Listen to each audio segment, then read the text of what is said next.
ابن الجوزی رحمۃ اللہ علیہ فرماتے ہیں وقال رجل لعامر بن قیس، عامر بن قیس سے ایک شخص نے کہا قف فکلمنی، ذرا ٹھہریے کچھ بات کیجئے مجھ سے، ذرا ٹھہریے کچھ بات کیجئے. فقال امسک الشمس، انہوں نے کہا ٹھیک ہے سورج کو روک دو، سورج جو غروب ہونے والا ہے، وقت گزر رہا ہے، سورج کو روک سکتے ہو؟ نہیں. تو پھر میں کیوں رکوں تمہارے لیے؟ جب تم سورج کو نہیں روک سکتے مجھے کیوں روک رہے ہو؟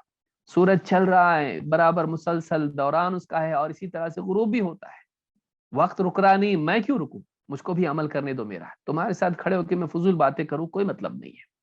تو سلف جو ہیں فضولیات سے بچتے تھے.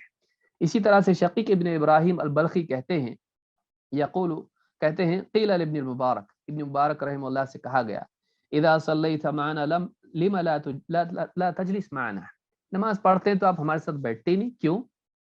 قال اذهب مع الصحابة مع الصحابة والتابعين، تو میں صحابہ اور تابعین کے ساتھ وہ گزارتا ہوں. قلنا له، کہتے ہیں ہم نے ان سے کہا ومن اين الصحابة والتابعون، کیا بات کر رہے ہیں صحابہ اور تابعین کہاں سے آ گئے اب، یعنی ان کے ساتھ آپ کیسے ملاقات ہو تو چلے گئے؟ قال اذهب انظر في علمي فادرك آثارهم واعمالهم، کہتے ہیں اصل بات یہ ہے کہ میں جاتا ہوں اور جو علم اللہ تعالیٰ نے مجھے عطا کیا ہے اس میں غور کرتا ہوں، کتابوں کے اعتبار سے یا دل میں غور کرتا ہوں احادیث و آثار پہ. فادرك آثارهم واعمالهم، تو مجھے ان کے آثار اور اعمال معلوم ہوتے ہیں، اس میں غور کرتا ہوں. فما اصنع معكم انتم تغتابون الناس، تمہارے ساتھ بیٹھ کے میں کیا کروں، تم تو سارا وقت غیبتوں میں ضائع کر دیتے ہو، تمہارے پاس بولنے کے لیے کیا ہے، فلاں نے ایسا کیا، فلاں نے ویسا کیا، فلاں نے ویسا کیا. تم اپنی لذتوں کے لیے دوسروں کی غیبتیں کرتے ہو، تمہارے ساتھ بیٹھ کے میں اپنا وقت کیوں ضائع کروں؟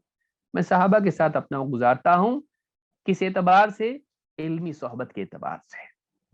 ان کے آثار کا مطالعہ کرتا ہوں تو ان کی صحبت کی طرح ہو جاتا ہے، یہ صحبت ذہنی ہے.